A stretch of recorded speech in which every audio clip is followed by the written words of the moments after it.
بسم الله الرحمن الرحيم. هنبدأ نتكلم عن جزئية التوربين سيكتور في الجاز توربين. آخر حاجة كنا وقفنا عندها المرة اللي فاتت لما شرحنا جزئية الرياكشن والإمبالس توربين كانت طريقة دخول الهواء سواء على الإمبالس توربين أو على الرياكشن توربين، وعرفنا إن في جزئية الرياكشن توربين بيكون التربينة منقسم فيها جزئين، جزء بيعمل بطريقة الإمبالس وده بيكون في أول جزء عند اصطدام الهواء الداخل من النوزل لريش التربينة نفسها، وجزء تاني بيعمل بالرياكشن وهي دي اللي بتكون عند مخرج التوربينة أو مخرج ريش التوربينة. فبالتالي في الرياكشن توربين بيكون فيه استعمال للإمبulse والرياكشن كونسبت، أما طبعا في جزئية الإمبulse توربين بتكون بس استعمال للإمبulse. فاحنا حاليا هنبدأ نتكلم عن المكونات الأساسية لجزئية التوربين سيكتور في الجاز توربين. هي بتكون متكونة من 4 حاجات رئيسية. أول حاجة هي الترانزيشن بيس أو الكومباستور نوزل، دي بتكون الرابط ما بين الكومباستشن شامبر أو غرفة الحريق بجزئية التوربينة، ما هي إلا توصيلة من غرفة الحريق لدخول التوربينة.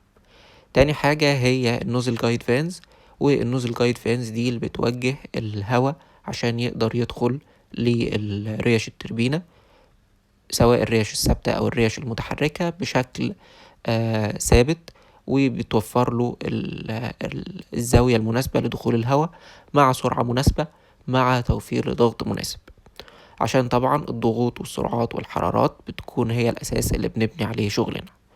تالت حاجة هي التوربين ديسك، وده طبعا الروتور أو الشافت المتثبت عليه جميع أجزاء التوربينة.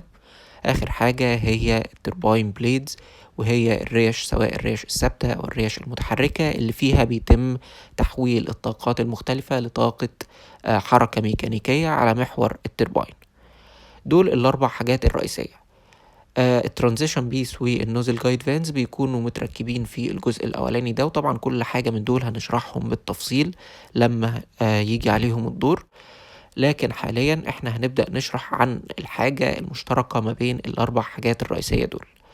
اول حاجة هتلاقيها مشتركة ما بين ال4 هي الهواء نفسه اللي بيتحرك او العادم اللي خارج من غرفة الاحتراق اللي بيمر خلال التربينة وبيمر خلال ال4 أجزاء دول عشان يولد لك في النهاية الباور على محور التربين.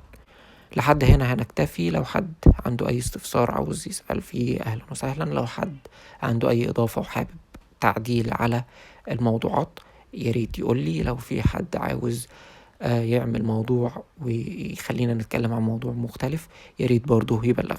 شكرا.